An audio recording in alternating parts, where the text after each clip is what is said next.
Good morning, everyone. Thank you for coming out on the Friday morning, just before spring break. So this is a tremendous turnout. So my name's Professor Ben Carrington. I teach in the sociology department, and I've been one of the organisers of this event. In a minute, I'm going to hand over to Michelle Moore, who is the other co-organiser of today's event, and she'll introduce the panellists. But it's my job to thank the people that gave us the money to put on this gig. So I'd like to thank the Centre for European Studies, the Texas Programme in Sports and Media, the Centre for Women's and Gender Studies, LILAS, the Centre for Russian, East European and Eurasian Studies, and the Rappaport Centennial Professorship, which means Sheldon Eklund Olsen. I'd also like to give a quick thank to the staff who helped us to bring guests to campus, particularly Ni Win and Sally Dixon. So thank you very much. And the man with the master plan is Christopher Hart over there, who helped get this going. And most of all, can I thank you for coming out, and we're going to have a great discussion. So without further ado, Michelle Moore. Thank you very much. Morning, everybody. Great to see everyone. I am a sports consultant, and I work within the inclusion and equalities space in the UK, so I'm based in London. How are we doing this morning? Are we good? I need to see smiling faces. Yes, great, brilliant. Oh, that's a really nice response, great. So we've got an exciting panel for you, and we are hoping that you get lots from it. But this is a part of a kind of broader conversation. It's a broader piece of work called The Politics and Potential of Sport, and this is our 4th year now that we've been running, and it's really a collection of international people coming together from a variety of different backgrounds, academics, media professionals, policymakers, and athletes and activists coming together to discuss really important issues within the kind of realm of politics within sport. And we had our workshop yesterday, which was absolutely brilliant. So we're very thankful to the Texas Sport Media Programme and everybody at UT here for making that happen. And we discussed issues around athlete activism, intersex and transgender athletes, the whole issue around masculinity and violence within sport, as well as looking at the legacy of 2016 Olympic Games in Rio. So we had a great day. It was a great space in terms of thought leadership and a really empowering thought forum. And we've got some of those international people with us here this morning, so we're very thankful for their contributions too. And we wanted to make sure that we brought the discussion to you as the students and staff and the community here at UT, because it's about sharing that discourse and challenging our own perceptions around issues to do with masculinity, gender, violence within sport, and kind of broadening that kind of narrative and conversation. So that's the reason why we're all here. And I just wanted to kind of set the context a little bit. And last October, I think it was, you may remember that there was a video released and a tape release rather and video of the then presidential kind of, person that's in your president now, Donald Trump. And he, yeah, I know, it gets stuck in my throat. I'm sorry, yeah.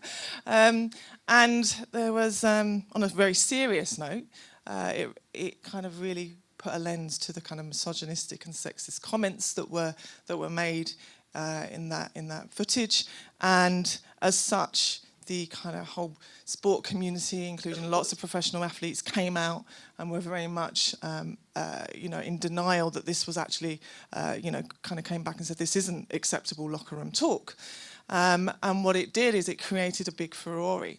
And does that make sense in the US? I've been saying things like lift and instead of elevator, and pavement instead of sidewalk, so I'm hoping that makes sense, that word. And as a consequence, what it served to do is kind of, I'm going to quote some of Jessica's words here, it's actually served to kind of distract a little bit and kind of deflect from some of the broader conversations around how sport can actually engage in a way that sometimes protects and even excuses very bad male behaviour, and then reinforces the hierarchy that women and women athletes are inferior to male athletes and men. So we're going to look at the complexities of all of that through this panel discussion. And I'm really proud to be part of this because I get to meet extraordinary people, and the panel is made up of extraordinary people today. And so I'm really proud and privileged to be in this space, and I feel really lucky. So I hope that you get lots from hearing from everybody today. So I think I've set that up. Have I done all right? Is that okay, Kame? Yes? Okay, thank you. But all that it leaves me to do is to really kind of introduce Keme Nzerem. And Kame is, this is the handsome gentleman on the end there, and Kame is a correspondent for Channel 4 News back in the UK. So he's on the TV most nights. He's very popular, got a little bit of a high profile. And we're lucky to have him with us today for this public lecture. And he will be moderating the panel discussion and taking us through as expertly as he does. We have great panelists. We have Bilqis Abdul-Qaadir, basketball player, athlete, activist, with us today. Katrina Karkazis, anthropologist, academic, all-round extraordinary woman. Katrina. Thank you. And Jessica Luther, your own very own Jessica Luther, sports author, sports writer, big-time journalist. So I think I've covered everything. I know I'm supposed to be probably a bit more formal, but Ben, have I covered everything you want me to say? If there's any students in the room, please sign the sheet that's going around. Oh, mate. Yep. Okay, so without further ado, I'm going to hand over to Kame. Thank you, Michelle. Thank you, Ben. Thank you, all the people that have made this happen. It's really nice for me to see familiar faces, having done this before, and it's really wonderful to see new faces as well, to know that the kind of stuff that these guys are going to talk to you about is important and resonates, and you're here because you want to find out what they've got to say. So, as Michelle said, we have three incredible speakers with very different journeys, intellectual and personal, who are going to talk about how locker room talk, this phrase that Michelle helped us understand, is really a kind of shorthand for how women and their bodies and their minds are subject to inspection and control, and they're impacted in a way that men simply aren't, specifically in the field of sport. So we're aware that we may have a mixed group here, that you guys, some from an academic, some from a sport background, some from a lay background. So if there's terminology or stuff that is complex, don't understand, please stick your hand up and we'll do our level best to give you a really clear takeaway. We're going to talk for about half an hour, maybe 40 minutes, and then throw it open to you guys. So please store up your questions, because they've got really good stuff to say and they want to answer your questions. So we'll get to you as soon as possible. Now, rather than me try and give you a potted biography of these incredible women, we're going to start off. Everybody's just going to talk for 3 or 4 minutes about their work and their journey and what the most important thing that they want you to know is, and then we'll open it up a little bit for some more in-depth discussion. And Jessica, you're gonna kick us off. Start us off? Yeah, just a quick intro. Thank you. Thank you. I'm Jessica Luther. I am an Austin-based journalist and author. I write most often on the intersection of sport and sexual violence. And I just wanted to say before we start talking about this topic that if anyone in this room at some point is triggered or activated, as my friend Amissa says, and you need to leave the room or do whatever you need to do to take care of yourself in that moment, don't worry that we're gonna feel any way about you having to leave this space to take care of yourself. So why am I here? That phrase that I got lots of phone calls once that man dropped that phrase. I am actually a trained historian. I almost got my PhD at the University of Texas. This is sort of my background, and how I got into this was that I had a friend just tell me that, you could get paid to write. And then I figured out that I could get paid to write about sports. And then I sort of fell accidentally into writing about this intersection in the year 2013. I went to Florida State University, diehard Florida State football fan, one of the premier national cases of college football and sexual violence in the last few years was around the quarterback for Florida State, Jameis Winston, in November of 2013. I was following it both as a fan and as someone interested in this topic. I started to intervene in the conversation at that point in time because I was not happy with how we talked about it. The two big specific things were that we rarely engage in the violence itself and what that means and looks like. And often we talk about these stories without even, I mean, literally sometimes we don't even mention that someone has actually reported the violence. That part is left out completely. I started to intervene then, and so I've been writing about this for over 3 years, and I specifically wrote a book on college football and sexual violence that came out in September, and people often think that that book is completely about Baylor because in August of 2015, it was myself and my co-author, Dan Solomon, who wrote the first big story that broke open the Baylor thing for Texas Monthly. And just briefly, people may not know, so what happened at Baylor? Oh God, briefly? What was the outcome? There were convictions. So. We wrote about the second player within 2 years at Baylor to be convicted of sexual violence or sexual assault. We actually published right before he was convicted, which was, what were we doing? The day that he was convicted. And in response to our reporting and the sort of, when it blew up, the university hired an outside law firm, Pepper Hamilton, to come in and to look into their overall handling of the issue. When their findings came out in May of last year, they ended up firing their head football coach and suspending their athletic director, who then ended up quitting, and demoting their president, Kenneth Starr, famous Ken Starr that you're thinking of. And then he ended up leaving as well. So none of those three men are involved anymore at the university. And they still have it's still in the news. Like, there's still fallout from that case. But it was a big deal. It was sort of the first time, maybe parallel to Joe Paterno at Penn State. That's sort of the closest example we have of a head football coach really being held accountable for the cultural failure within his team, and even the guys at the top of the university for the cultural failure there. So I'm famous for the Baylor thing, but my book is not actually about Baylor. The Baylor's in the epilogue because I'd already written the book. So I look at this issue systemically and sort of try to pinpoint what's going on within college football, that this issue keeps coming up, why we keep talking about it, and why it doesn't seem to be getting any better. Thank you, Jessica. So in a sense, that's the very obvious intersection of locker room talk and sexual violence. Katrina, can you just introduce another aspect of this bigger piece around control and your work with regard to intersex and transsexual athletes? Yeah. So, hi. My name's Katrina Karkazis. I'm a cultural anthropologist at Stanford, and I've looked for a very long time at the intersection of sort of medicine, gender, and sexuality, and that's included intersexuality, but other things as well.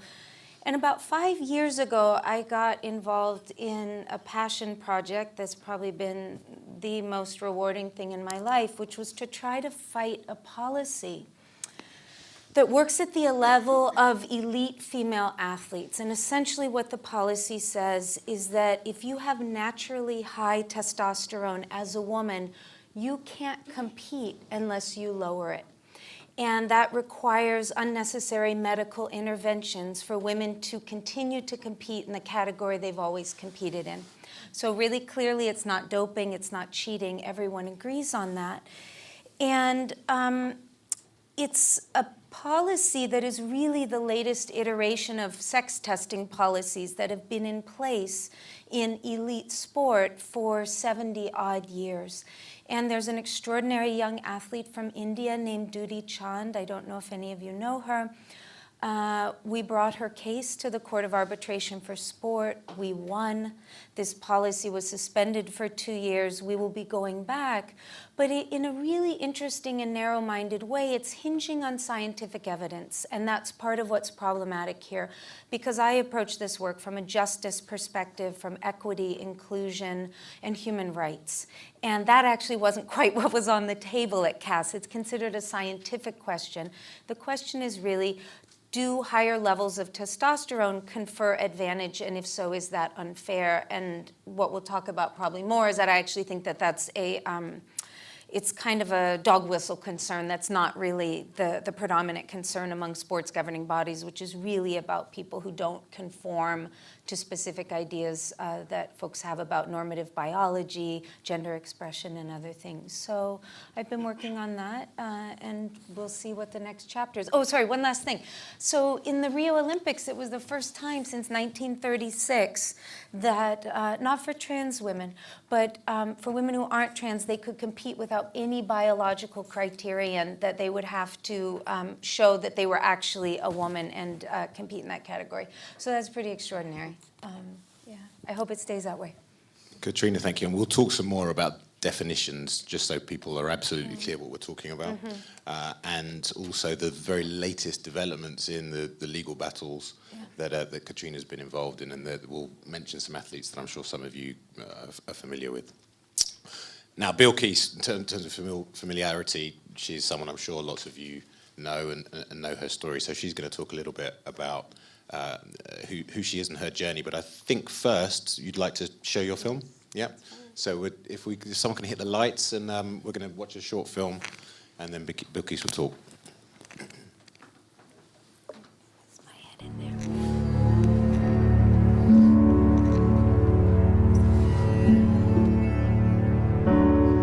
Trying to think how I can word it, because it's really just a feeling that I feel. Everything that I have is just 2 years ago. And in a way, you're still kind of telling the same story. If that opportunity opened up, I would play. But I'm still kind of battling that battle. It was a historic night in Springfield. Senior Bilqis Abdul-Qaadir blew Rebecca Lobo's scoring record out of the water. I mean, anything is possible. Never give up, practice, your dreams come true, basically. I literally graduated, went home, gathered all my bags, and went to the airport. So that's how fast things were going. Where's Bilqis? Right here. Stand up, Bilqis, just so that I want everybody to know. She's got heels on. She's 5'5". She's an athlete on her way to Memphis. Bilqis is an inspiration not simply to Muslim girls, she's an inspiration to all of us.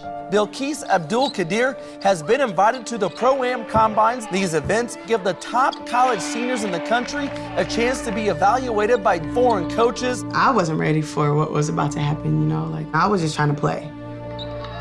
For the first time in her playing career, Bilqis Abdul-Qaadir has hit a roadblock. Basketball's governing body, FIBA, has ruled that bans players from wearing equipment that may cause injury to others, including headwear, hair accessories, and jewelry. In the wake of terrorist attacks in Paris and San Bernardino, for these historic figures, just as for the other 5 million plus Muslims in the United States, this has been an especially visible month, when their faith and world events have echoed across American society, making this question a complex one to answer. What is it like to be a Muslim athlete in the United States today? It's hard being a young Muslim woman in America. It takes strength to walk outside and look different than everybody else. I pray that it gets better, but I think, you know, there's so many mindsets that would have to be changed. People kind of look at you different when they see Muslim women. They have this stereotype that they're quiet, that they're submissive, that they're not supposed to do these certain things. Everybody thinks, yeah, it's just a sport. But when I play basketball, I worry about nothing. It takes me out of real life. I was gonna finish school, I was gonna play basketball, I was gonna do all this stuff, and now it's just like a huge question mark. Right now, I don't know who I am. Am I anybody without basketball, you know? Am I still myself?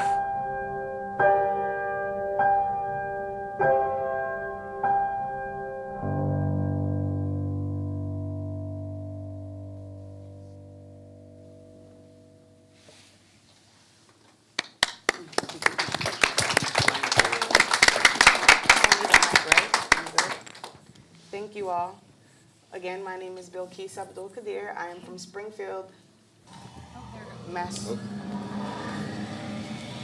Hello. You're taking off. Video. You can use this. Okay.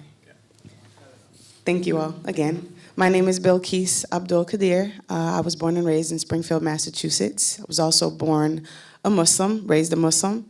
And as you all can see, that was a little kind of a summary of my journey. I played Division I basketball at the University of Memphis and Indiana State University. I was considered the first Muslim woman to play covered at the Division I collegiate level. So that kind of gave me this image of representing Muslim women in sport for a while. And it was a tough position to be in. But long story short, I was very successful, thankfully, in college, made it to a level where I wanted to play pro. I was gonna fulfill my dream ever since I was a child.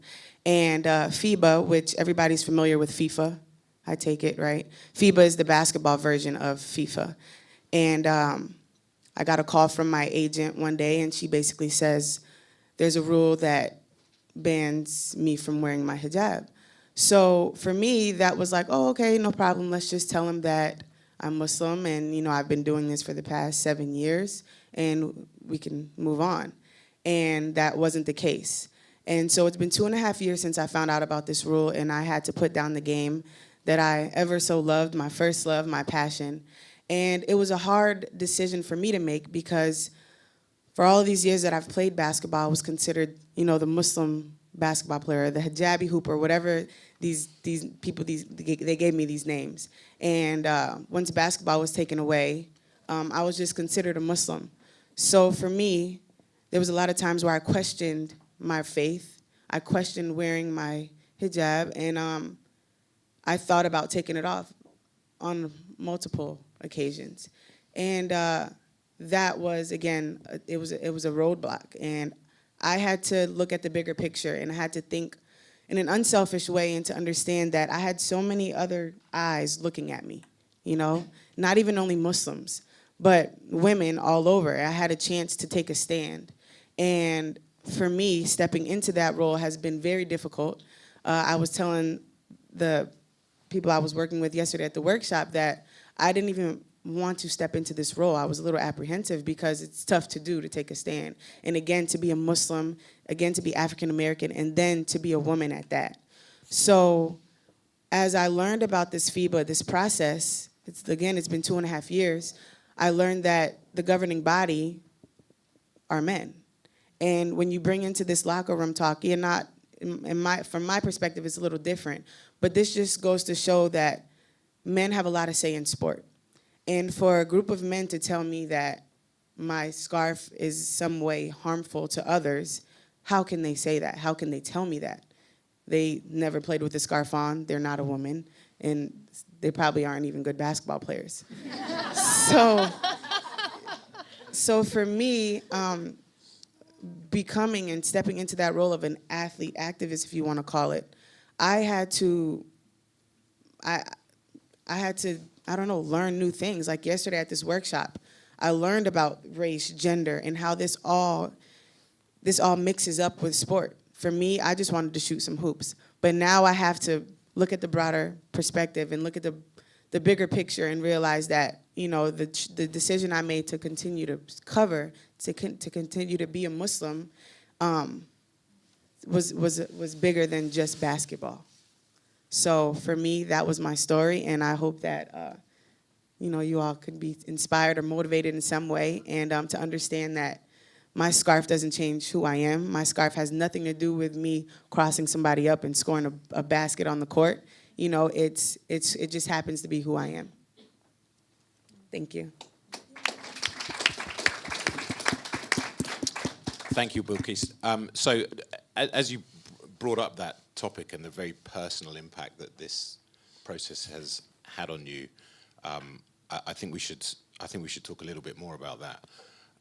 This wider concept of locker room talk is often put in the frame of control of bodies, but it clearly had a deep psychological impact on you and actually forced you to even consider compromising your faith, which is that's a deep thing.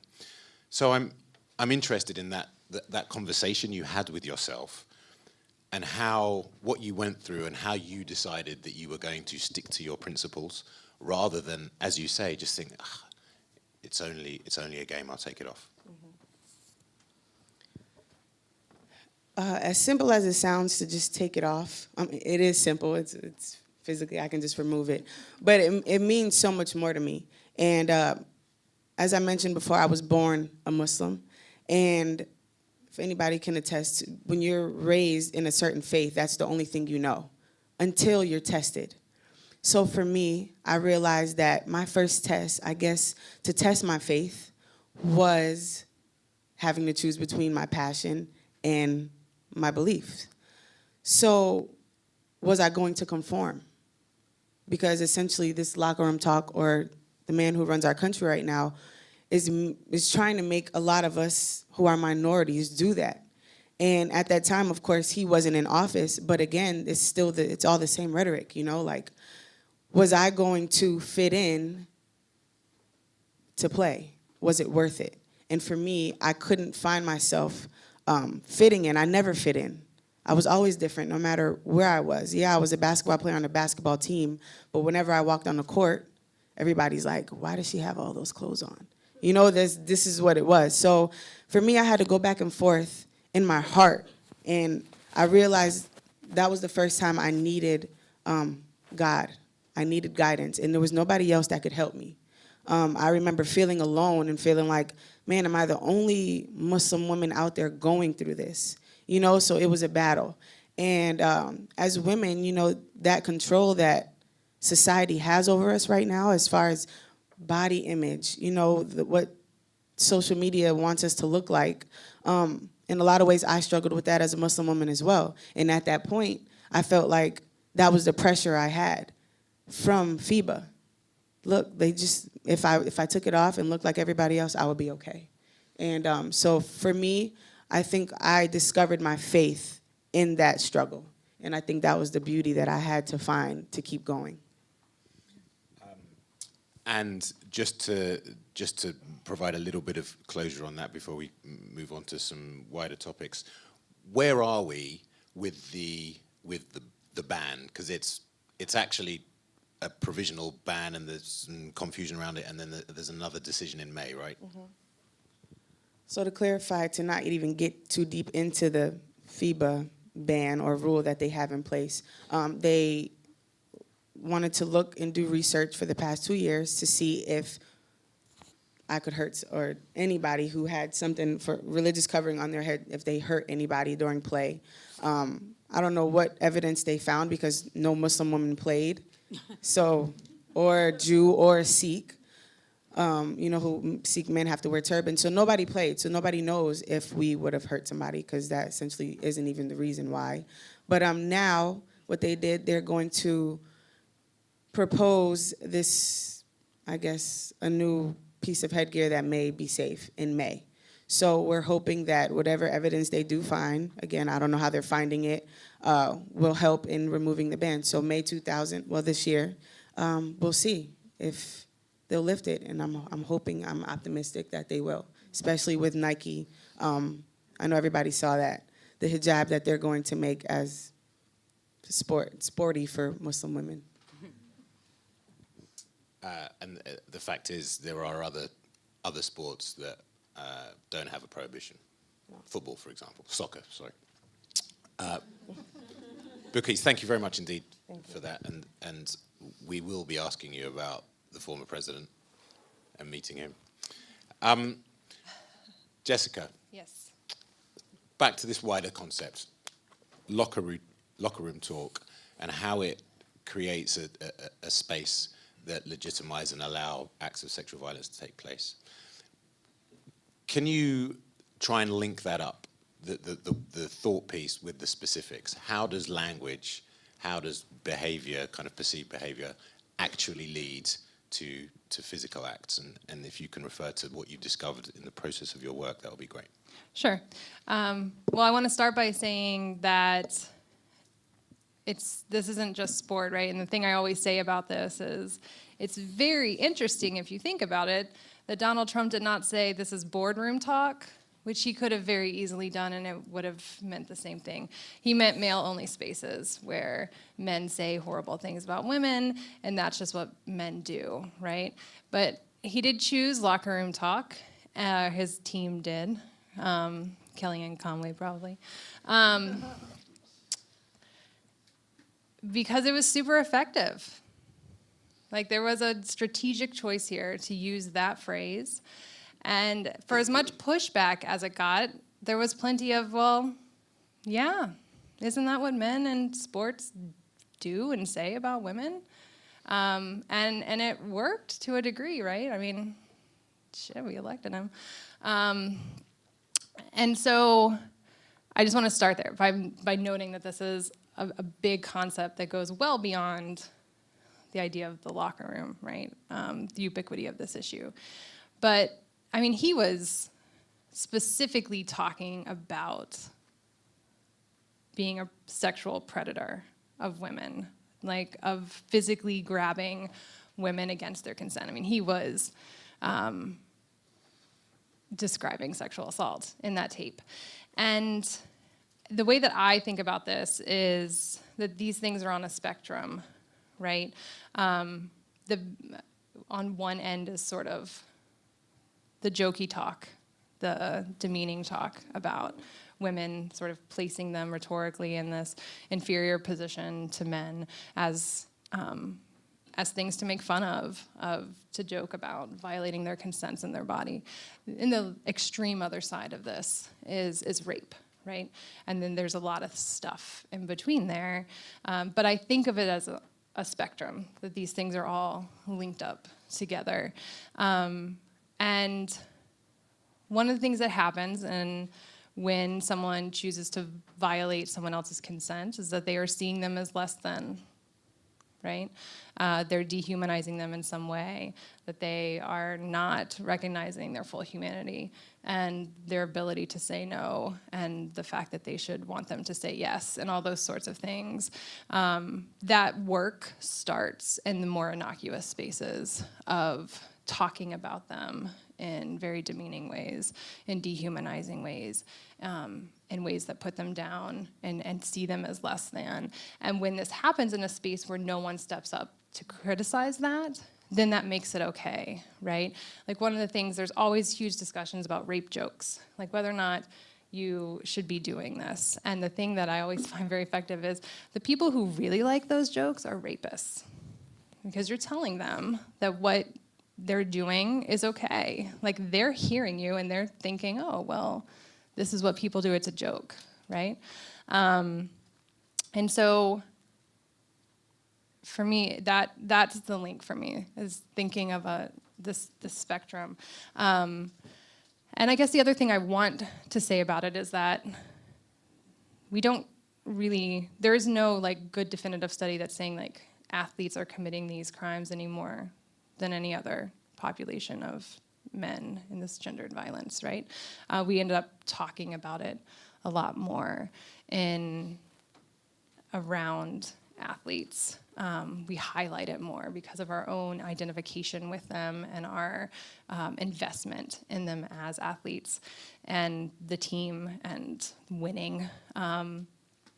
But one thing I will say about my work that feels relevant to this, I specifically studied American college football. And I'm going to give all the caveats on this. What I found, it goes back to 1974, the cases that I found. They go back to 1974. There are about 125, I think it's inching up, as you know, it might be closer to 130. I think there's 120 in the book, which isn't a ton over 4 decades, right? And so these are all the cases that hit national media If anything from the 70s, 80s, 90s into the 2000s had to be in the New York Times or the Dallas Morning News or the LA Times in order for me to find it. So the list that I have also skews very heavy to modern day because I can find stuff much more easily now. For all the caveats of what's probably missing in that research. 40% of the cases that I located are gang rape cases, which is a staggering percentage. Like the highest that I've seen in, say, like in the studies of fraternities, male fraternities, is 25%. That number actually goes up with the football cases to 50% if you include witnesses, people who help after the fact, or people who help do retaliation once it's been reported. And so there's something here, and I'm not a sociologist, right? So like putting all these things together. But there's something that we need to interrogate about the loyalty off the field in these moments of violence as that connects to whatever the hell's going on in the locker room, right? Like there's something there. And these numbers could be high, and I give all those caveats, but even if they're double, they're still extreme, right? And so I'm so used to it now that when a news story breaks, like Winn, Minnesota, which was a huge case this last year, when it broke, I was like, oh, it's a gang rape. Like, I mean, oh, gross. Like that's like that's what I think now. So there's something there too. So that I'm interested in that word loyalty, because one of the kind of sad ironies of this is that when we talk about sexual violence in the sphere of sport, people actually do care about it. When it's just like the family next door, no one wants to know, right? So I'm interested in the process of your work and trying to write about this stuff and making calls and being a journalist and trying to get the facts. What kind of pushback do you get from people that you want to talk to, whether they're survivors or who perhaps feel nervous about telling their story, sharing it, the accused, and most importantly, the people that are responsible for trying to mete out justice? Yeah, I'll start with the last one. Most of the time, they just won't talk to me. So most of it is statements through the communications department at whatever institution, right? I feel like I don't want to give away exactly who this is, but one time I tried to interview a big-time head coach for a piece that I was writing. And I was not really, like, maybe nowadays they would know who I was. They might not have known me, like I didn't have sort of the reputation I have now, but still. They wouldn't talk to me, and so it was the weirdest situation where he would talk to my editor, who would G-chat me, and then I would G-chat back my next question, and then they would, it was like the weirdest thing, and then all the answers ended up being the thing that I had already gotten in a statement. There's all obfuscation then. Yeah, it was so weird and stupid, and I wouldn't want to talk to me either, right? Like, I understand why they don't want to engage me in a conversation. But yeah, I mean, I get, most of the time it's the communications department. Not too long ago, I had the school's lawyers calling me to talk to me about stuff, so it'll go through that. And then as far as the accused in the situations where I have to contact them, most of the time that this has happened to me, they already have lawyers, and so it all goes through lawyers. Most of the time they don't want to talk, which makes sense. Like, if you have a good defense attorney and you've been accused of a crime, you really shouldn't be talking to reporters. And so most of the time I have yet to like interview someone who's been accused. One of their dads emailed me a very mean email once, though. And then survivors is a whole another group. Like, most of the time, survivors come to me to tell me their stories. And it can be complicated. So sometimes I will get a survivor who's like all gung-ho. They want their name and their picture and the whole thing. And I will say, well, I don't think we need to do, like, you're only 20. Like, this story with your name in it will follow you around for the rest of your life. Let's pause and consider. And, you know, if enough time goes by, they will always sort of backtrack on that. Like, they get very nervous. I always work with any survivor before we publish about internet security issues, like setting them up for possibly having cyber attacks on them, that sort of stuff. So we go through that, really like trying to shore them up for whatever kind of possibility, because people are very unkind to survivors, especially public survivors. So sort of prepping them for what could happen, and it's important that they know that and understand it before they take it on, so that they have a chance to not take it on if they don't want to. Mm-hmm. I mean, the clear message there is that there are, for women who either wittingly or unwittingly try and challenge locker room talk in whatever way, there are risks to them, their reputation, their careers, their livelihoods. And I wanted to talk to Katrina a little bit about how you have been part of the process of trying to secure the rights of intersex women to just do what other athletes do, which is just to compete, right? So to start with that, I just wanted to put a picture of a very famous athlete that people may be familiar with, Caster Semenya. And Katrina, could you just start with some basic definitions around intersex? Let me start here. None of the women that I know that I work with have self-identified as intersex. Now I'm on, sorry. So I'll start there again. So I want to be really careful about how we talk about and think about women who are falling under the particular policy I work with. It absolutely affects intersex women. It is not the case that every woman investigated is intersex. So let me tell you what it means for a second to be intersex, and then I'm going to pull back on that. So you might think that determining sex is simple, and we just look at the chromosomes, or we just look at the genitals, or internal sex organs. It's actually not that simple. There are 6 to 9 physiological traits that you can look at. And the amazing thing about this is that it's complicated in any number of ways. So chromosomes, hormones, genitals, secondary sex traits, none of them are binary. What I mean is there aren't just 2 flavors in each one, right? So everyone thinks you just look at the chromosomes, XX is female, XY is male, we're done. Infinitely more complicated without going into it too much. There are women that have XY chromosomes, and they are women. So intersex refers to a group of people who are born with atypical sex traits. They don't fit normative ideas for male or female. It doesn't mean, however, that they don't belong in either of those categories.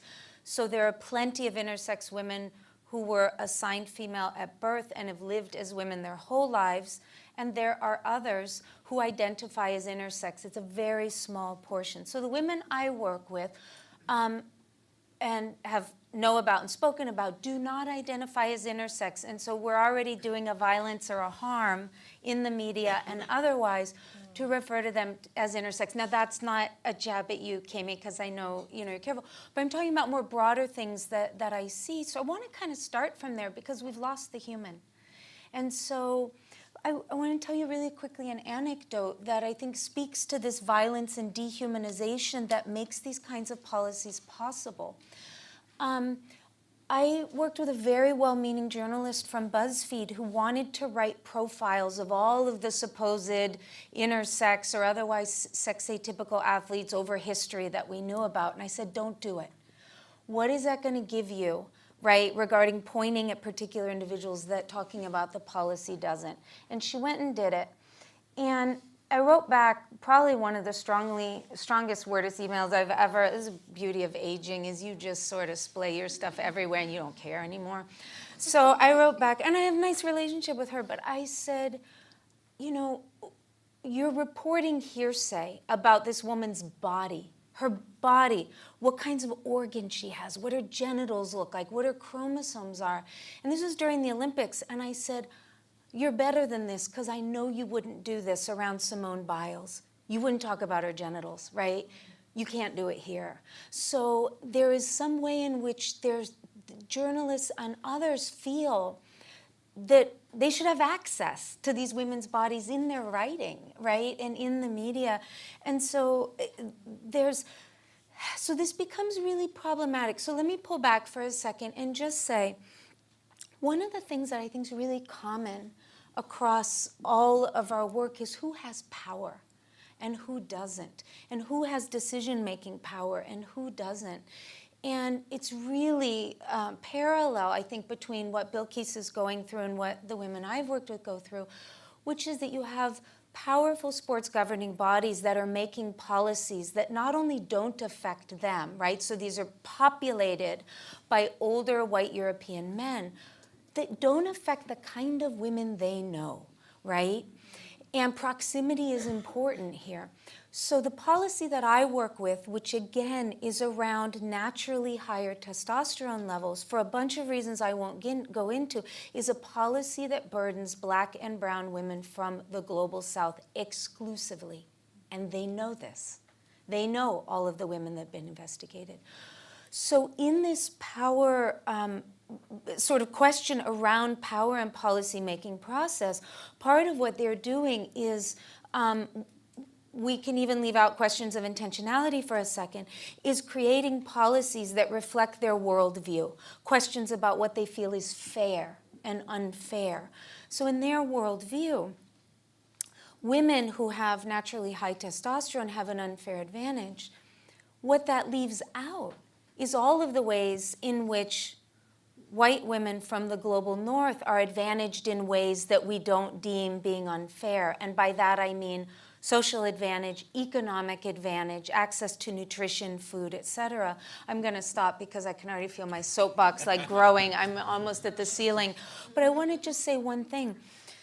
When people talk about Caster Semenya, they create this really fanciful and speculative narrative about timelines, when there was a policy, when there wasn't, when she was faster, when she wasn't. They look at her body, musculature, all of this kind of scrutiny.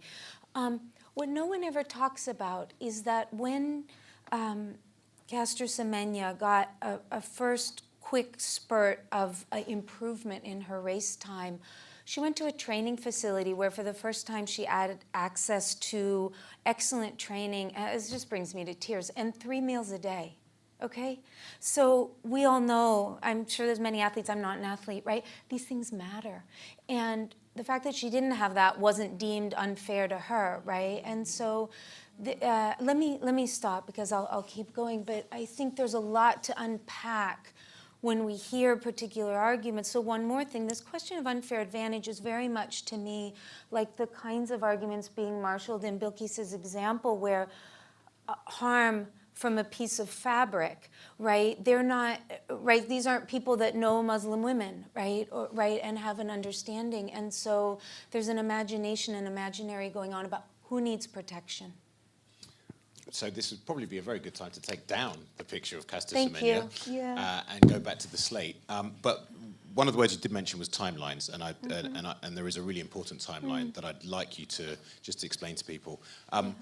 In essence, and I know this is difficult, can you explain how you defeated the ban? What was how did you break down the science and prove that it was incorrect? And what happens next? When is the next stage in the legal efforts to defend the rights of intersex athletes to compete? We had an extraordinary team, and I feel like it's a model for how to take down a policy like this when it's so diffuse. So we found, first of all, we had Dudi Chand, who's this extraordinary 18-year-old athlete, sprinter from India who spoke no English, who decided to challenge a policy that she felt was unfair. In her mind, she was born this way. She'd always competed as a woman. She wasn't cheating, and it made no sense to her about why she should have to, again, undergo medical interventions. There's no other policy like this, right, that have lifelong impact for her, including possibly sterility, in order to compete. So Dudi is the key piece in this, because this is an athlete willing to go up against a big machine, the International Olympic Committee and the governing body for track and field. We found pro bono lawyers. there's an extraordinary woman named Payosni Mitra who's in India, who the really important piece when you're doing work that's international is having somebody on the ground in the place where things are happening. Payosni's a scholar, an activist, very well versed in these issues, and put in so much leg time going to and from Duty's village and working with Sport Authority of India, et cetera. So let me say that it was a combination of academic writings, which is in part what I contribute, corralling the media, which I did a lot of, and developing relationships to get stories placed and published, in particular places in sympathetic stories, choosing the right journalist to write the story. And we brought it to the Court of Arbitration for Sport, which is the adjudicating body for sports, like the Supreme Court of Sport, is funded by the IOC, has a panel of mediators, and we won. On what grounds? How did you persuade the court? This is the part that's dissatisfying. Everyone agreed, the IAAF as well as the mediators. Look at me, I'm up on the edge of my chair. It's like I'm just ready to go again. But everyone agreed that it discriminated against women.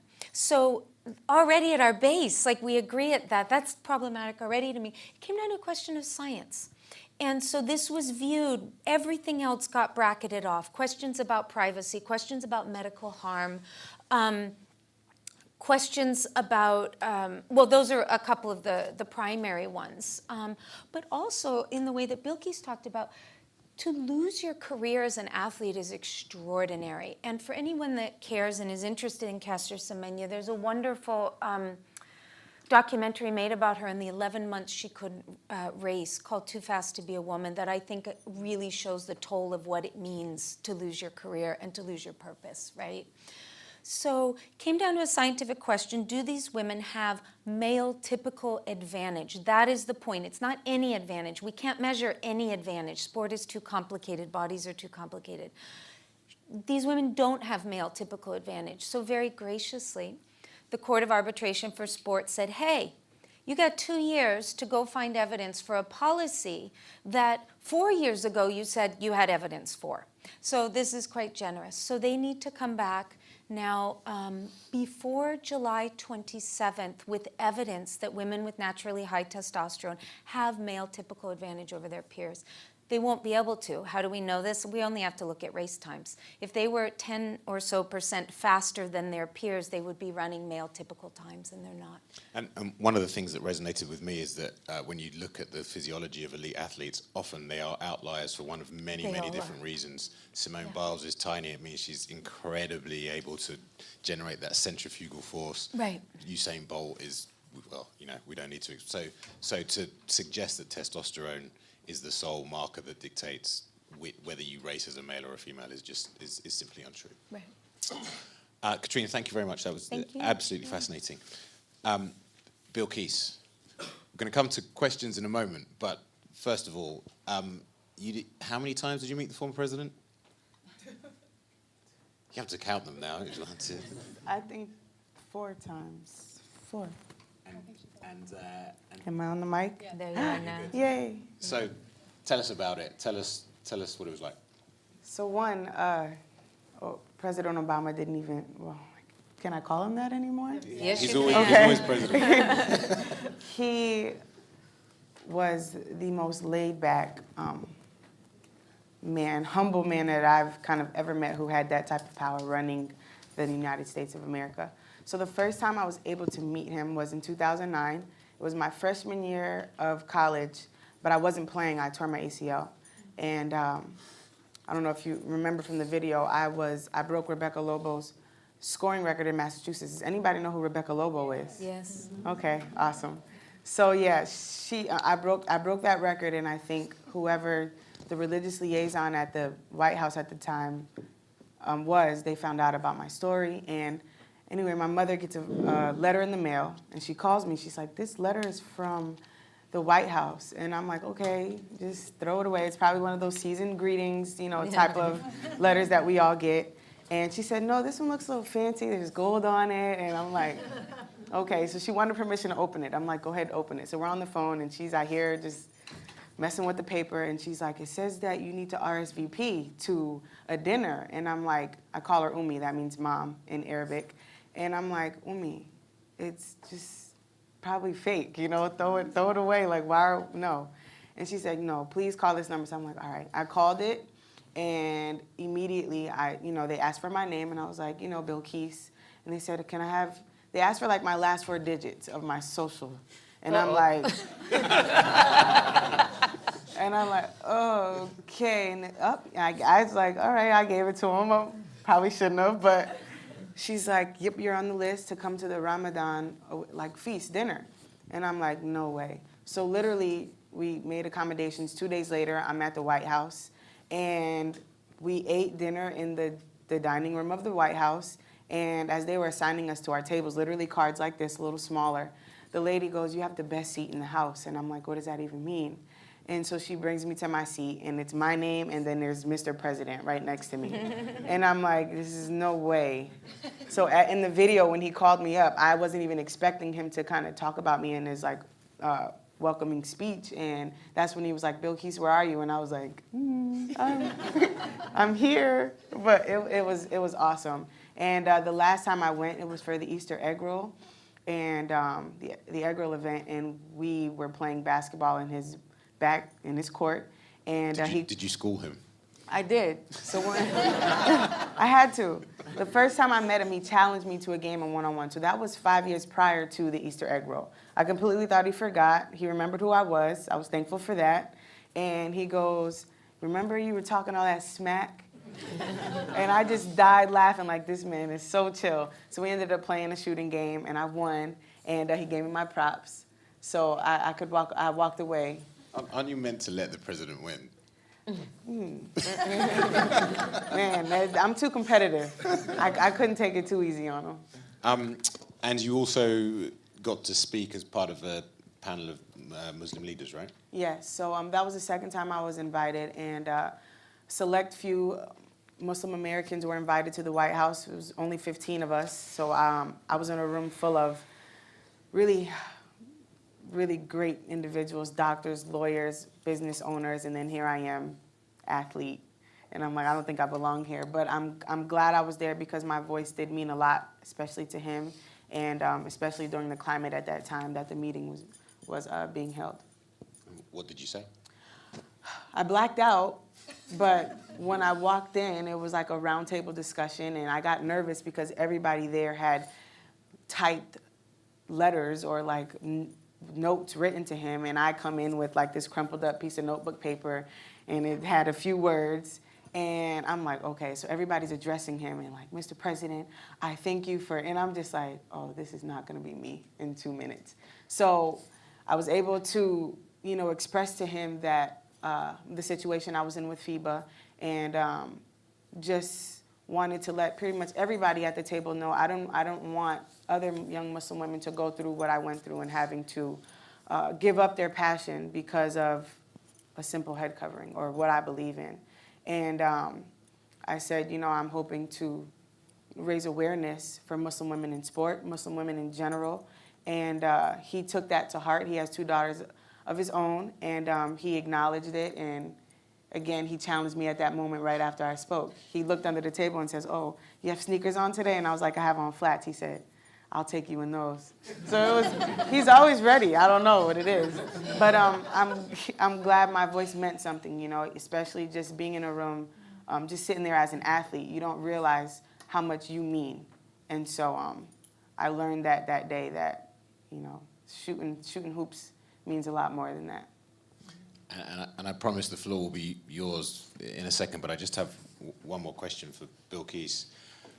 It's been a long journey and a tough journey, and it's not over yet. Can you get back to playing? Do you want to get back to playing? It's always such a difficult and emotional question for me to answer. I learned kind of through this journey to not set expectations, because I did that before and I was in a way disappointed. So for me, I'm learning to kind of go with the flow of life. However, I still can play. I still feel it in my bones. But I was forced to kind of move on from my being an athlete. And it's hard to go back to that life, waking up and you eat, sleep, and breathe basketball. So for me, I'm trying to decide, even right now in the space that I'm in, does it mean more to play or does it mean more to be an activist? So it's hard because I love basketball and I know that people are wanting me to play, but do I have a bigger impact doing what I do now, being a role model and taking a stand for Muslim women and women from all backgrounds, so that's what I'm trying to figure out. It's tough. Yeah. Thank you very much indeed. So you've probably heard enough of me asking questions, and I'm sure there's going to be lots of interesting stuff that you guys want to put to our fantastic panel. So throw your hands up, and we'll get around as quickly as we can. Gentleman in the white shirt. About a year and a half ago, I heard a talk about testosterone testing in women athletes. Yeah. And my understanding, I don't remember all that in detail, but it's that it's impossible to measure, that all kinds of contextual factors will make the levels go up and down, so there is no science. Is that not true? You can measure testosterone, and it's done through anti-doping programs and has been for a long time. But you're also right that it's a very dynamic molecule. So people think it's more like a radio knob, and you're at 7 and you stay at 7, every day, all day for the rest of your life. It's much more variable. The other myth about testosterone is people think that it is the causal agent, right? So you have testosterone in your body, and then that results in a range of behaviors, right, or ways of being, one of which might, and also physiological changes, right? But it's fascinating because it's actually responsive to social cues. So for example, positive feedback from a coach will raise men's and women's testosterone levels, right?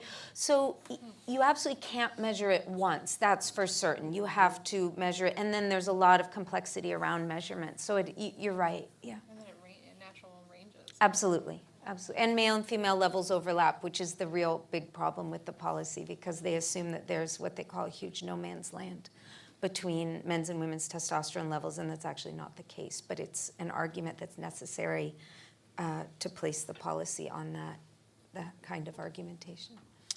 And something that we didn't really get into, but the measuring of testosterone is also relevant to trans athletes, right? Mm-hmm, mm-hmm. So the policy that's still in place is one for trans women. And what they did after we won Duty's case is actually revise the trans policy. They got rid of the requirement for genital surgery, which is a huge step forward because that's absolutely irrelevant to athleticism and unnecessary.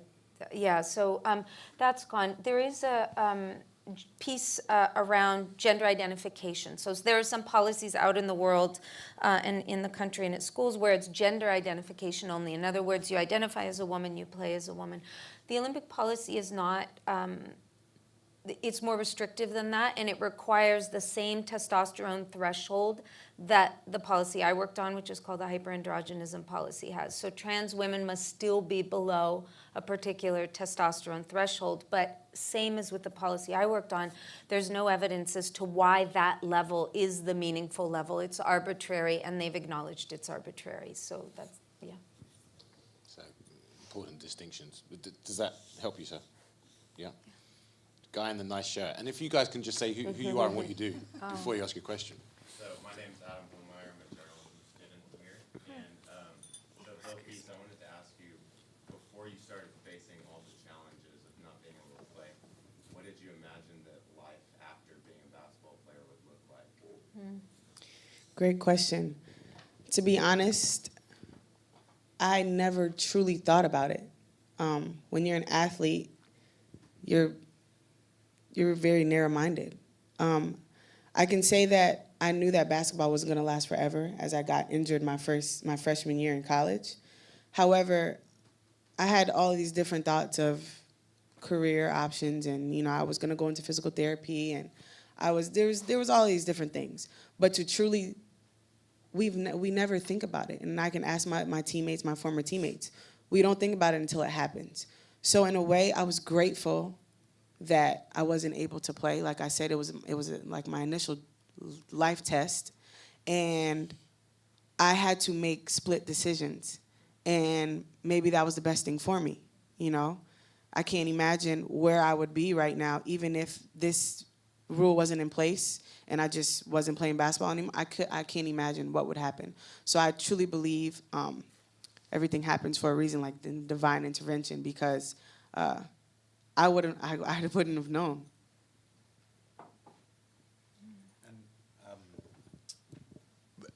You've kind of spoken before about becoming an accidental athlete activist.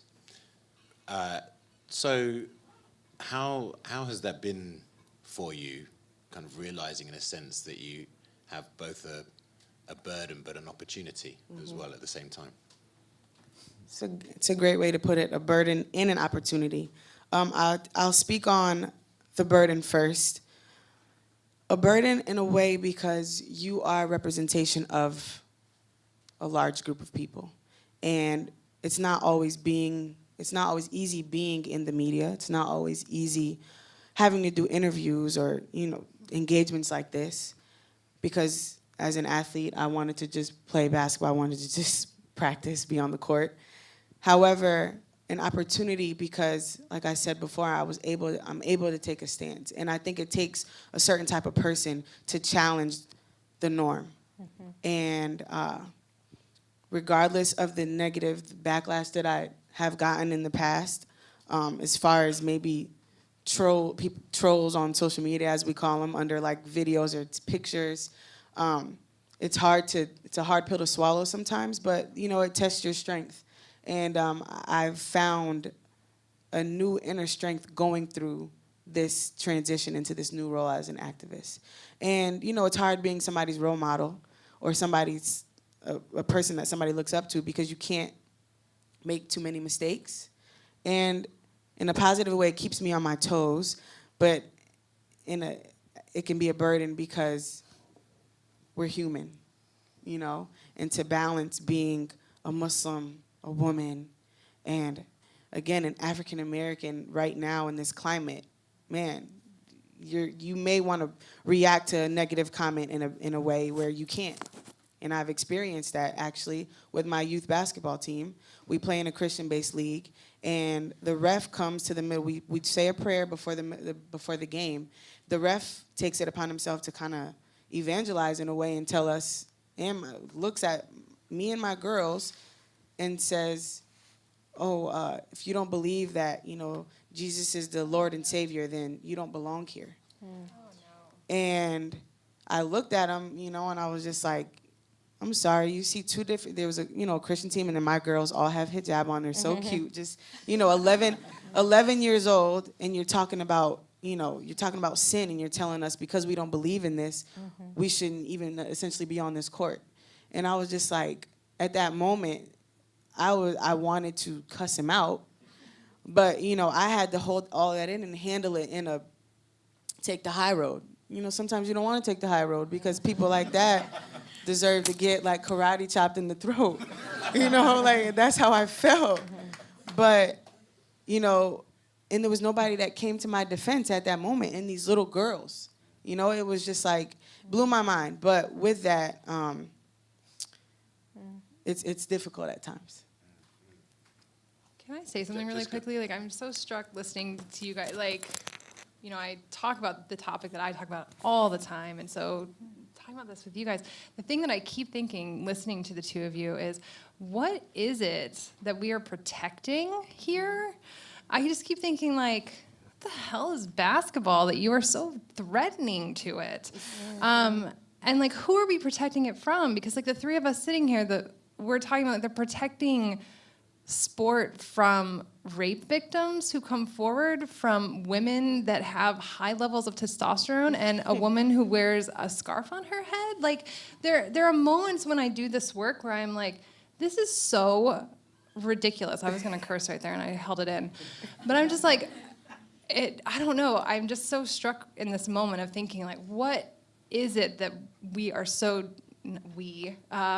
we could talk about that, but like, what is it that we are so desperate to protect, and from whom, and why? I mean, there's something here with just the, I don't know, it's just getting me right now.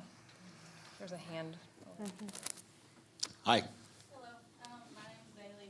I'm a sociology major here, and I had Dr. Carrington's class last semester, so I wanted to come here. My thing is kind of like a common question.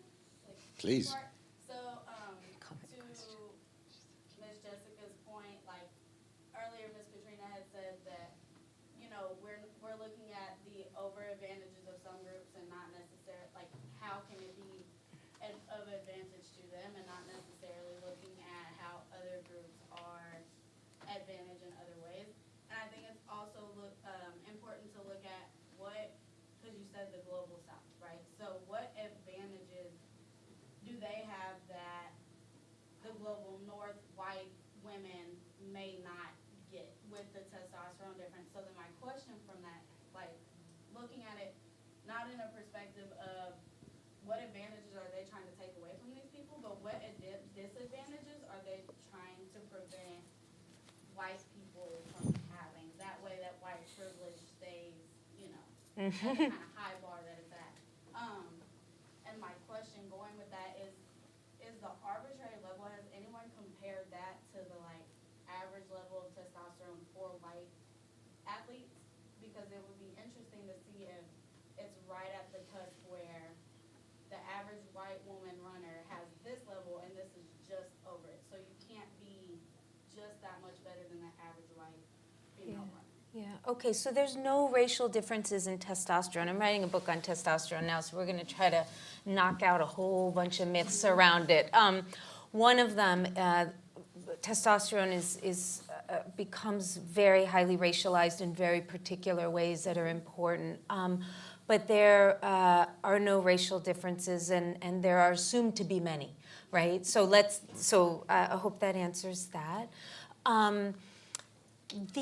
What are they protecting? The podium, right?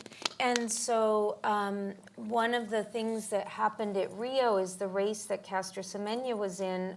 3 women from sub-Saharan Africa took the top 3 spots, and in the most blatant, I think, comment around race, one of the athletes who placed, so then 3 top Global North athletes placed 4th, 5th, and 6th, and one of them claimed that she was the first European. So that was the most explicit kind of, racialized thinking about where somebody thought they belonged, and a kind of bifurcating of the field, right, along race.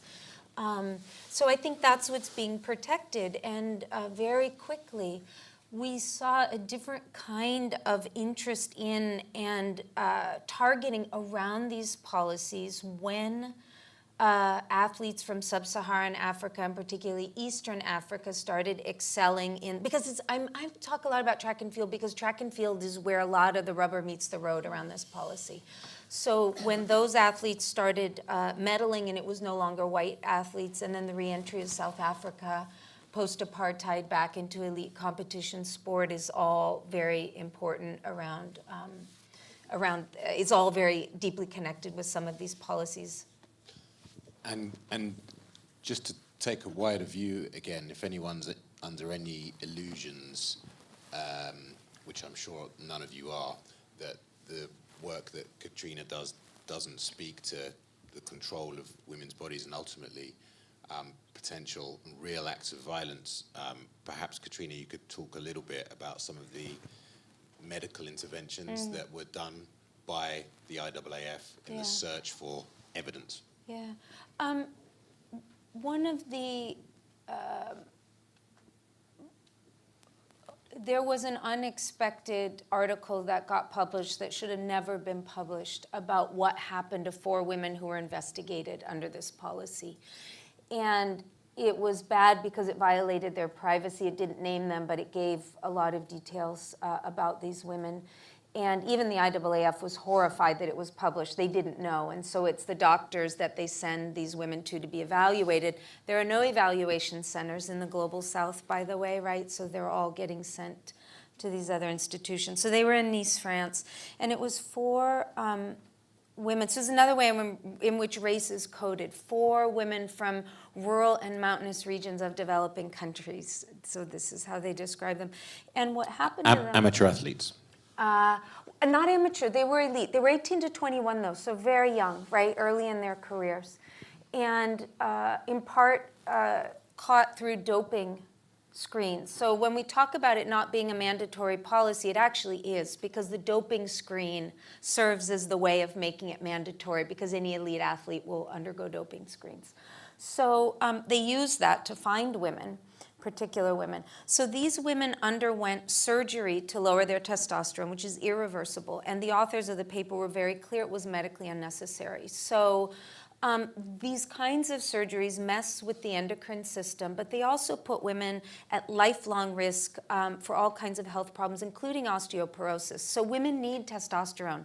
We need it to function properly. That's another myth, that sort of women don't have it or don't need it. We do. The IAAF paid for these interventions. They're not paying for follow-up. So these women from these poor areas need lifelong medical treatment because of the medically unnecessary intervention. So they talk about them being sick, and this is a health benefit. They're making them sick, right? So the other thing they did is that they did clitorectomies on these women. Again, paid for by the IAAF. And so people wonder why this is, because clitoral surgery is nowhere mentioned. So this is where ideas about intersex become important, because the package of interventions proposed to these women in order to remain eligible in the category that they've always competed in, right, and that fits all of their paperwork, identity, and everything, is a package of interventions that has been performed on intersex infants for decades, that intersex adults have been fighting against because they never consented, and they view these interventions as harmful. So the IAAF is bringing, right, its healthcare, supposed healthcare. So I've likened it to medical colonialism, right? They're bringing their ideas about what these people who have diseases, someone said that to me, what they need and what's good for them. They need to be fixed. They need to be fixed. Because they don't conform. Right. We've got 10 minutes left. Thank you. Going back to, this is also kind of a common question, going back to the idea of who are we protecting, yeah. Made me think of when this Access Hollywood video came out, the immediate response, and I think the most vocal response that I heard was defense from men, especially on the left, that this, this isn't how we talk about women. Right. This isn't how we talk in locker rooms. And that response was so vehement that I feel like it overshadowed a lot of other, women's responses about, well, we hear this from men all the time, or we feel treated terribly all the time. Yeah. And then I feel like this sort of narrative emerged, and this is kind of part of my question of is this just me, or is this a dynamic that you've noticed? And if so, what can you do about it?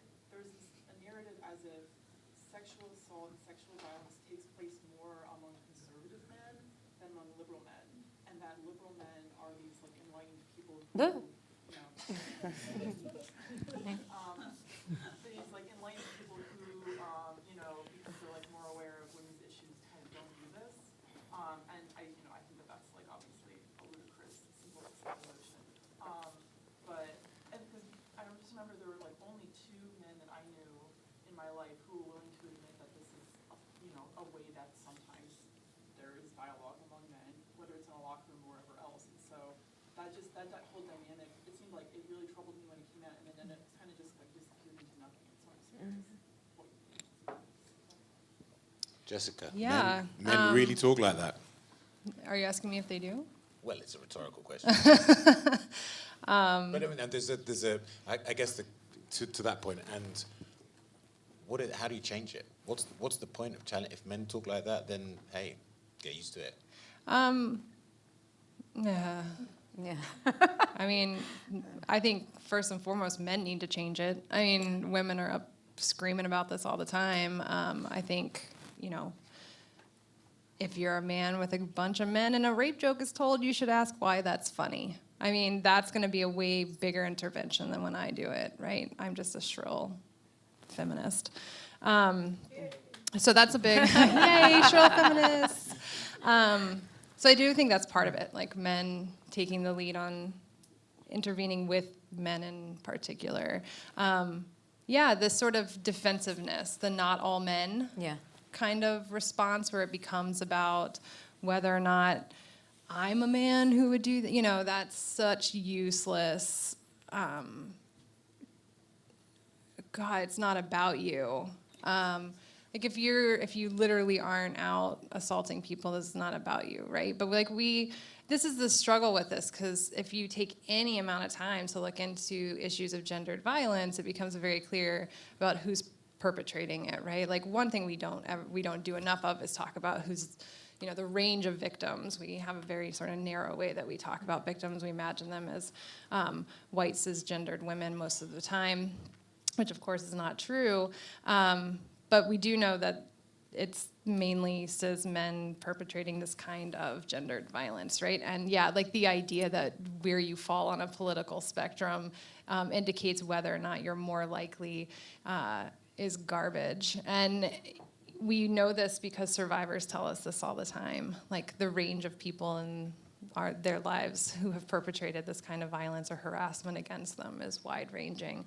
And we know that it's ubiquitous no matter which part of our society we're looking at, right? But yeah, I don't have like a really good, like I wish I knew how to fix it. Part of it is sort of holding people accountable at the top of systems who are doing this. So I talk about this with college football, and Art Briles getting fired at Baylor. Then the Minnesota coach got fired, which that one, I mean, I'm still shocked that Briles got fired, but then the Minnesota coach getting fired. I mean, I'll like save my opinions about it, but what I would love in my like ideal version of this is that all those men would care a lot about survivors and about ending harassment and violence, and that their hearts would grow 3 sizes. If they change how things operate underneath them because they're scared they'll lose their job, that's actually okay for me. Like, I'll take that alternative, because what we really need is to mitigate harm, and we need to do it immediately and as quickly as possible. So the ideal version is that like you do get everyone to care, and suddenly men have empathy or like whatever. If they're worried that they won't have a job, if it's found that there's massive cultural failure underneath their watch, that's cool too. Like, I'll take it. So, Keme, can I add a quick comment? Please. Is it okay? One of the things I think is interesting is this idea, one, of women as a vulnerable class in need of protection, and at what point men choose to speak up around that supposed vulnerability. So one of the most vociferous groups in support of the policy I work against is a whole bunch of men, who argue that with the policy that I've worked on, having no policy, it will spell the end of women's sport, right? And so now it's like the gender apocalypse is coming without a policy like this, and they're, the sentinels of its arrival. And what's interesting is they don't care about any other aspect of women in sport and equity. They're not out there arguing for equal pay, or more sponsorships or anything else. They don't have anything to say about that. But they are going to protect this category for the women, the normative women. And I find that kind of paternalism is deeply problematic, and I feel like it's echoing all around today. I mean, in your field particularly, less so the other two panelists, does some of that fear not come from a genuine concern that if you look through the history of sport, there have always been people that want to game the system and cheat? No. It's a gender panic. And because there's no evidence of people cheating. It doesn't mean that they don't think that, but there's no evidence. What I think happens... But it's a question about the motivation of where does the fear come from? It's because people that run sport are always looking for cheats. So sport needs rules. At the high level, but I'm talking about amateur folk out there running who get on letsrun.com and start, pontificating about everything and blogging. And I think what happens there is that they want a very bright line between male and female. They want to police that line, right? And have the power, and they don't have any power, but they would like to police that line. And to me, it's no different than the debates we're having now around Gavin Grimm and who gets to use which bathroom, right? These are all gender panics around biologically based gender ideology, right? And that there should be a biological way to separate men from women. And when we can't do it, what happens is people frantically try to reassert the line. And yeah. So we're almost out of time. So if there's anyone that, yeah, thank you, sir. Just as you mentioned that you were a big Florida State football fan. How do you, especially as a woman who has a lot of information on like the downfall of the system for college, specifically when it comes to rape and sexual assault of women, how do you balance being a fan with being an educated woman and knowing that this is happening and something you support? Two thoughts on that. One, I'm not anymore. Okay. So that's sort of, I hit a wall with it where, I will watch it a little bit. Like I watch the playoffs, I watch Clemson win. Like I engage a little bit, but I don't have Florida State's schedule memorized in August, which is very different than most of my life. The second thing I'll say though, I think this is true for anyone who operates in an identity that isn't in any way oppressed. You just get used to it. Like, I watch a lot of stuff that has a lot of sexist garbage in it, and I sometimes like it, and you just get used to sort of being in it and accepting that, like, that's part of just moving through this world, right? And I was able to do it for a fair amount of time with football once I knew a lot. But, I mean, you'll meet beat writers who work on, like, a single team, and they will tell you all the time how they come to not like that team anymore, right? Like there is something about like knowing too much in any way about something and sort of losing its luster. But yeah, I mean, a big part of it is just, I think, I can only speak as, as a woman in this case, but like you just get used to the fact that you live in a society that produces a bunch of pop culture that's garbage around women, and that's just a tool that you have in order to sort of move through life. Who wants the last question? Hey, yeah, we've got to take it. Guy in the blue. Yeah, we've got two. Now. Okay, make it quick. Guy in the blue t-shirt, and who's the other person? Sorry. Right here. Here. Okay, so guy in the blue t-shirt, and then you. I was going to ask, recently, I believe in the past calendar year, the American Youth Athletic Conference and the NCAA has taken steps for LGBTQ inclusion training. And I was wondering, and it's, a lot of the players and coaches have had positive feedback, and that they're more exposed and they know more about LGBTQ people. But seeing as the NCAA has little to no trans representation in it, as far as participation, where do you think that type of training and awareness efforts of inclusion should start? Is this for me? Okay, or anybody? At birth, with parents. I think part of the problem is that it has to start earlier. Like by the time we get, well, let me say something hopeful, because I often sound cynical. Quick. I think things are changing, right? And so, yeah, okay. Ben is doing sign language. Should I just be quiet? No. No, okay, is that for you? He's going to talk later. Oh, okay, all right. I think things are changing, so already we've had some movement, and I feel very positive about younger generations and the ability for things to be different, but I think the problem is that we don't talk about this in enough spaces. So I'm happy that it's happening in sport. It's very needed, and I think it will be useful. I'd like it to see it happen earlier as well in other fora, so that people don't just come to it at that point and have to try to muddle through some complex stuff. Sport can't solve everything on its own, right? Yeah, no. My question was for Jessica. I'm Katie, and I'm a recent graduate. I took Ben's master last summer.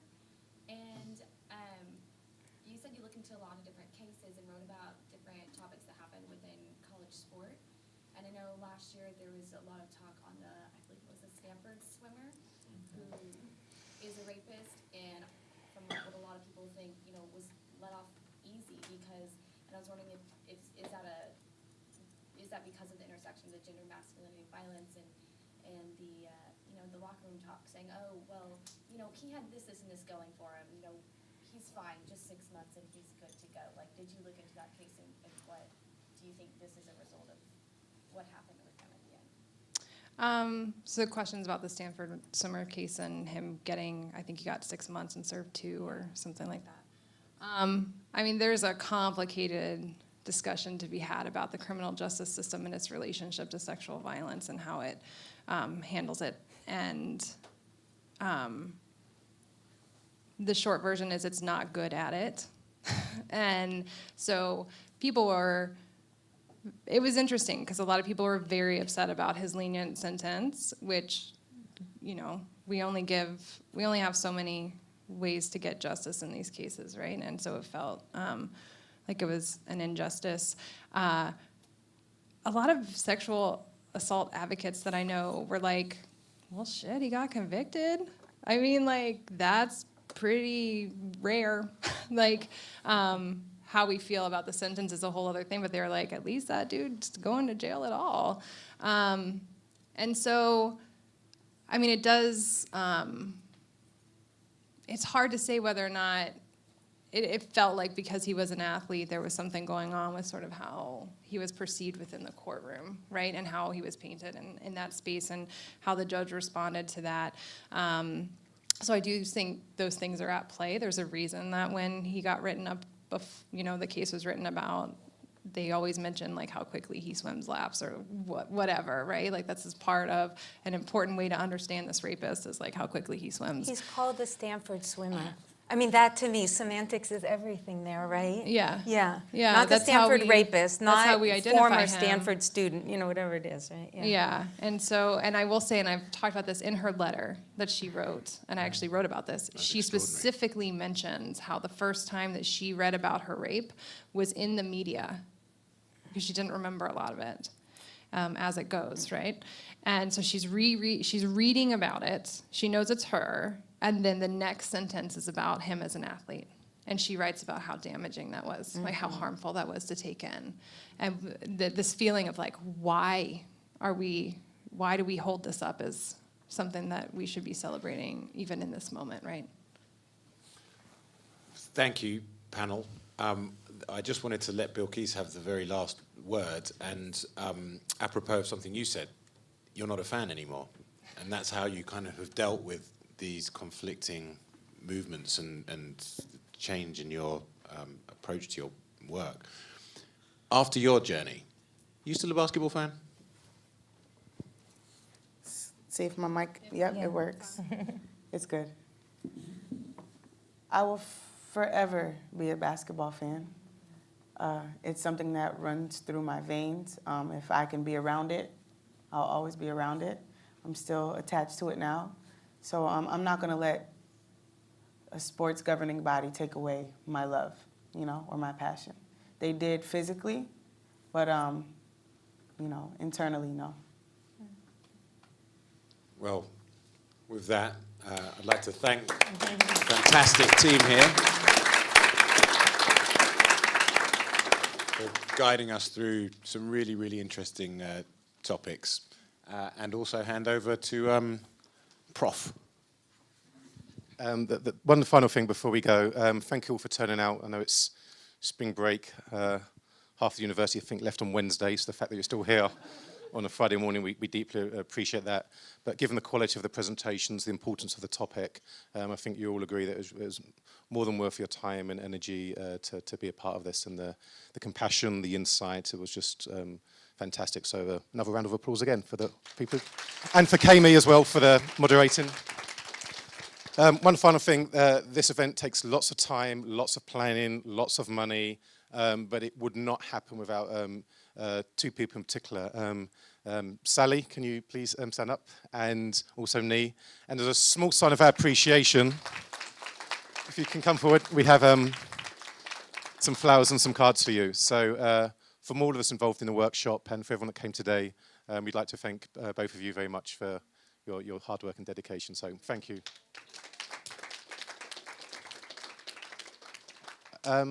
Please take these ideas into your lives, into your work, into the conversations that you have. As it hopefully became apparent, this isn't just an academic conversation. These things and these discussions matter. It's never just locker room talk, as some decided to say. And so be agents of change yourself. So thank you.